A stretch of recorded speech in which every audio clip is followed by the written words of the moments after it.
Because of one chicken nugget. Dumb fucking bitch. And plus, why was she after him?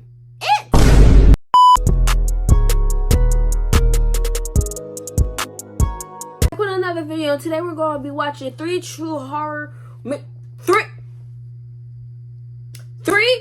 McDonald's horror stories. Damn. I can't read. Yo, I cannot read. I swear. It was right there. I'm over here.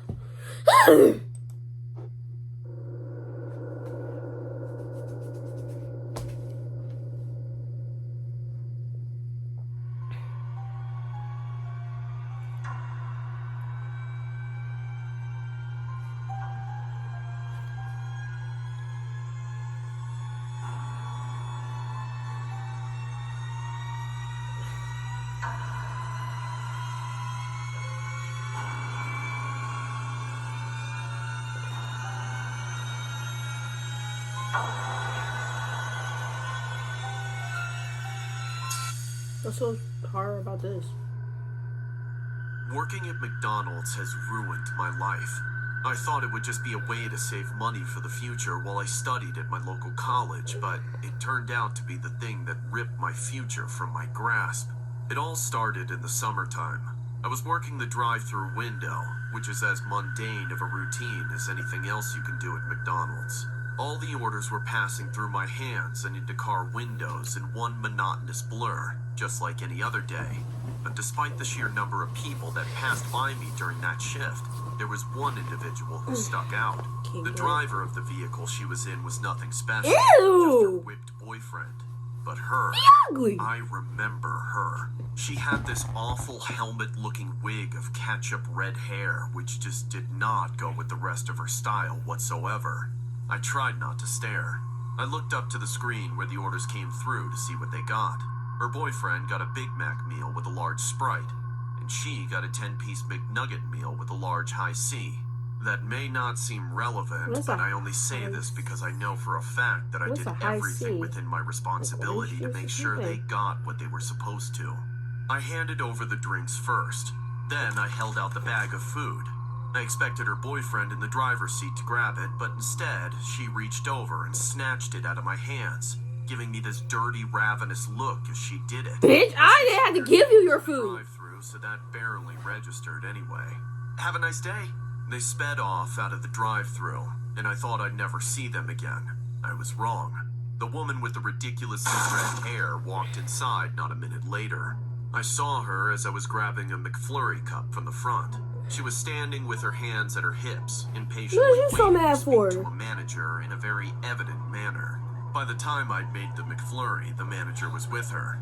I wasn't really paying attention, but I could see she was being nasty for no good reason. I don't know what kind of day the manager was having, but he wasn't having any of this woman's attitude. They started screaming at each other.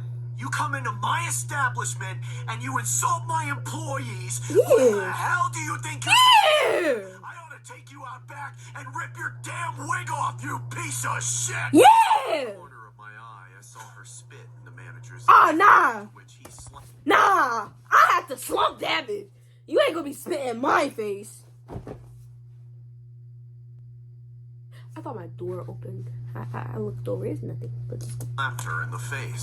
Immediately regretted throwing hands and disappeared from the counter to go hide in his office. That's when the crazy woman went berserk.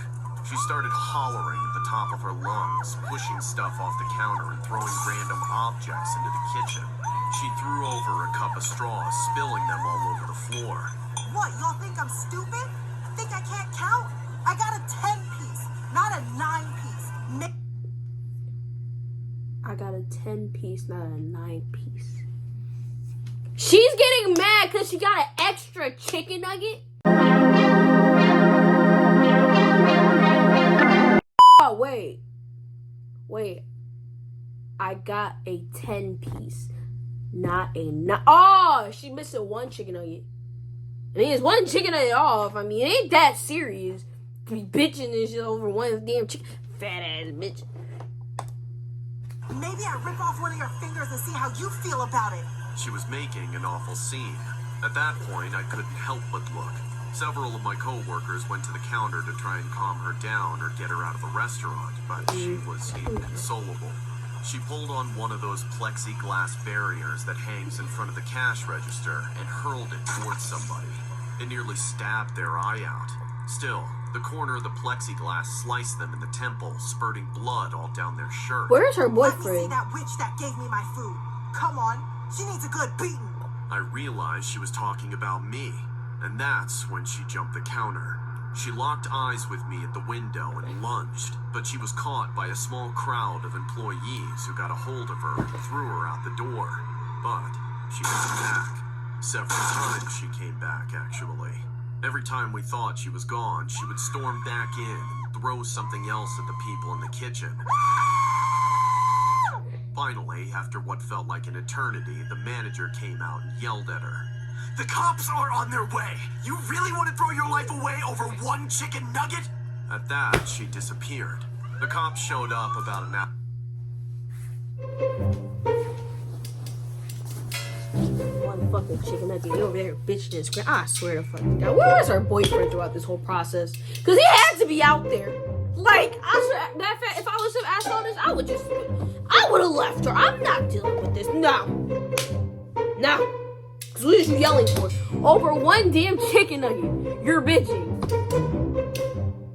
I would never work at McDonald's if I wouldn't every year and do that shit. Because I wouldn't punching and shot somebody or get my ass I beat. thought she would eventually get fined a few grand or spend a few nights in jail, but we never got word that she'd been caught. 3 or 4 months passed, the season changed, and I pretty much forgot about the whole thing. Pretty much everyone moved on, even the cops. Yeah. Then, one day, I was working the drive-thru again, and I saw her. She came back with her boyfriend and ordered the exact same thing. My heart sank to the floor when she came up to the window. I recognized her immediately. She still wore that same awful red wig, but this time she was even more insane looking. She stared me down with Okay, this my creepy, face is on her deranged for making that smile, face. like some kind of psycho would look at their next victim. But she didn't say anything. She just took her food and drove off slowly, looking at me through the window until they were out of sight. I thought about calling the cops, but I figured she would leave once she counted all 10 of her nuggets. Nope, she came It back gave in me there. a jolt, forcing me to remember her littler rampage back in August, but after a while I wasn't thinking about it. Several hours passed and the sun went down. Then I was done with my shift. Right before I walked out the door, I remembered that I'd seen her that day. Just as a precaution, I got out my keychain and clutched the little pink bottle of pepper spray. I'd had this thing since I was a sophomore in high school, about 6 years, so I was sure it was expired, but I figured it would be good enough. I pushed open the door and walked out with long, quick strides headed for my how do car. pepper spray expire? Within seconds, I heard her walking behind me, racing to catch up with me, coming up so quickly that I was sure she was about to attack.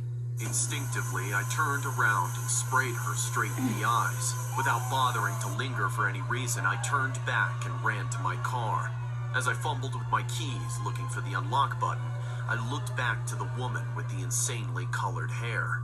She was still standing, but she was staggering. I saw her wipe her eyes vigorously and spit on the ground. Then she looked straight at me. Her eyes were bloodshot, all the skin around them swollen and red and covered in thick tears. She bared her teeth like a rabid animal, drooling. She screamed horridly, then charged at me unhindered. I pulled open the car door and jumped inside, locking it behind me. I thought I was safe, but before I could even calm my nerves enough to start my car, I saw a rock bashing into the window, smashing it like a wine glass. Ready to refresh your style with Stitch Fix? First, I shrieked, and then her hands came through the window. They grabbed me by the hair and yanked me through the door, all over the shards of glass and dropping me on the pavement while still grasping at my scalp. She struck me in the face repeatedly, using her nails like claws, cutting my face and eyes, splitting my lip and scarring my cheeks. This will teach you to disrespect me, you little punk. You gon' remember me. I don't know how long I was taking that for.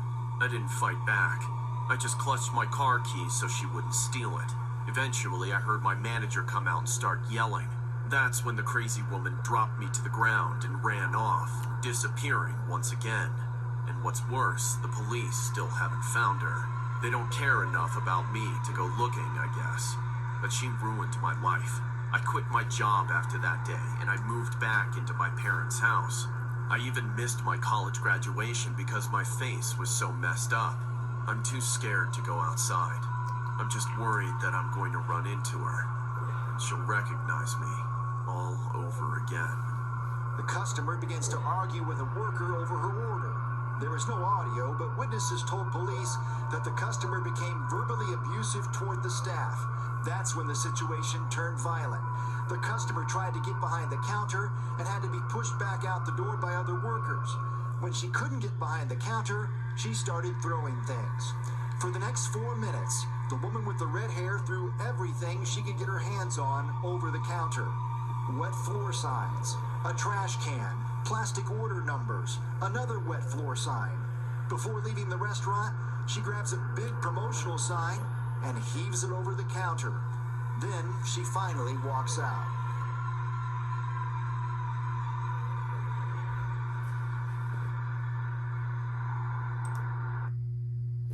All of that because of one chicken nugget.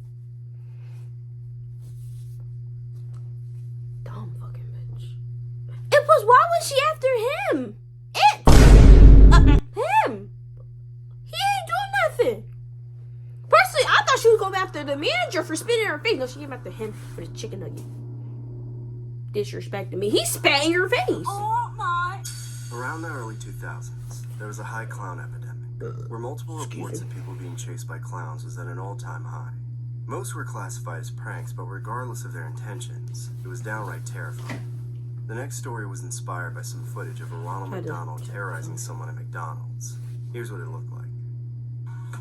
Oh my.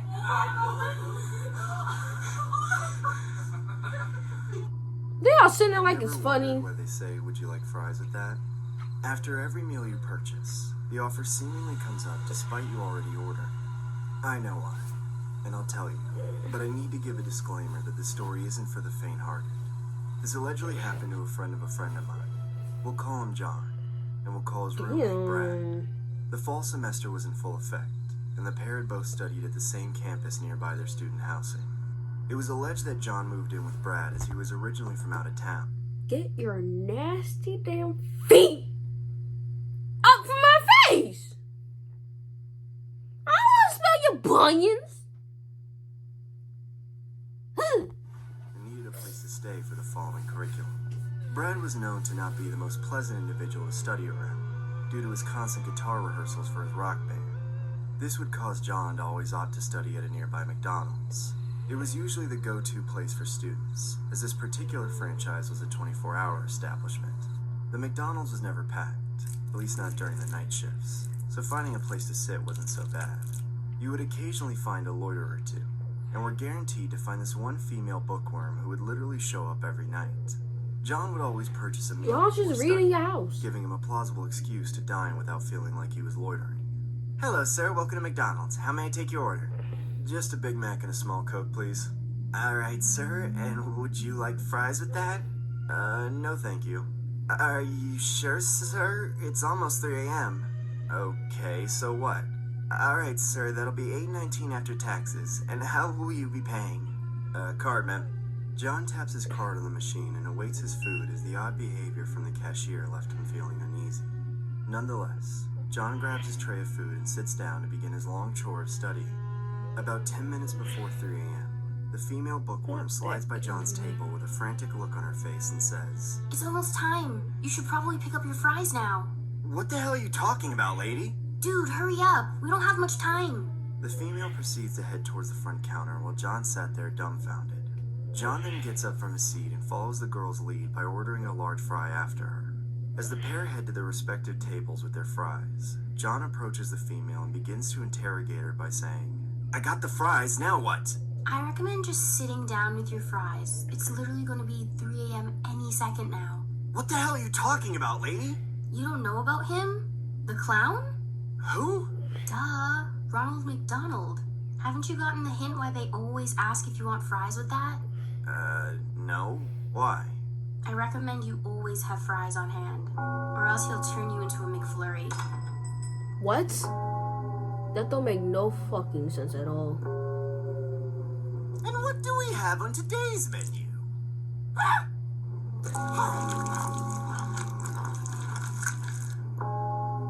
Hello, young lads. Such a fine couple you are. Care to share some delectable fries? Pretty please? Okay. Sure, sir. Good, good. I'll catch you all next time. And make sure to have fries with your Big Macs and Happy Meals. And that's when he departed the building. The more John studied at the McDonald's, the more he slowly realized that this was an everyday thing. Well, a 3 a.m. thing to be exact. The so-called Ronald McDonald would torment the customers and employees for fries, as if they were in debt to him for something.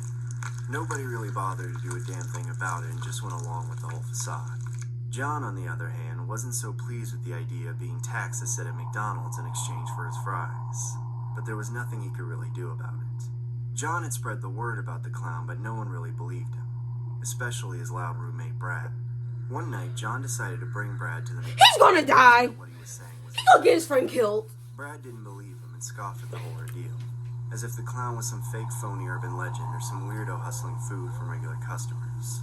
The time was 10 minutes shy before 3, and that's when everyone excluding Brad went to the front counter to pick up an order of fries. What makes the story more disturbing was how Brad carried himself.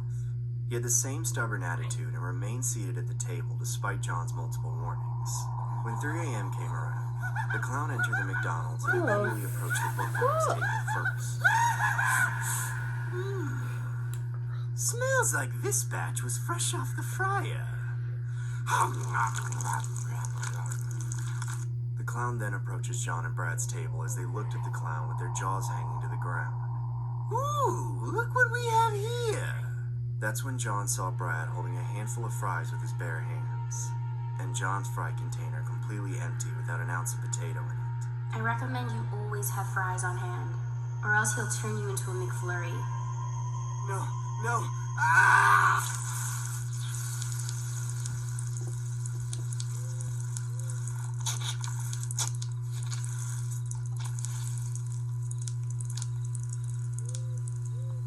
That was fucked up.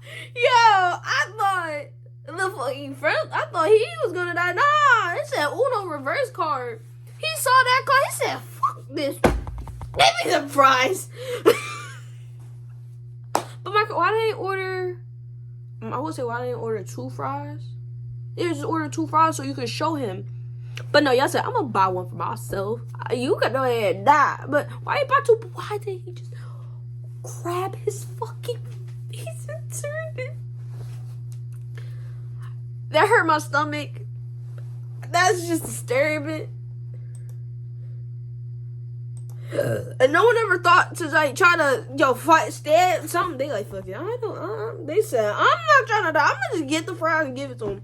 I don't care. I'm gonna be taxed. Like, no, I wouldn't even. And they're still going to the McDonald's. I wouldn't go no more. If the first time they said buy some fries and I see that, I'm not going to McDonald's no more. I'm about to go to Starbucks and chill here. Like, I'm not. No, we're not doing that. I have been in television for 24 years. I just came to get something to eat. And I have very seldom been at a loss for words. Sir, I just came to get something to eat. But I don't even know what to ask you first. What is happening? When I was a kid, I didn't have much money. My mom raised me by herself while she worked 2 jobs, so I spent a lot of time alone in our apartment. I had to fend for myself as far as making food and finding things to do. For food, I frequented the closest and cheapest thing there was, the McDonald's around the corner. It was easy, and I only needed a handful of quarters to get a burger, meal, which was all I had. As for my entertainment, one thing I did have was my mom's old desktop computer with a CRT monitor. It was already old by those days' standards, and this was before we had smartphones.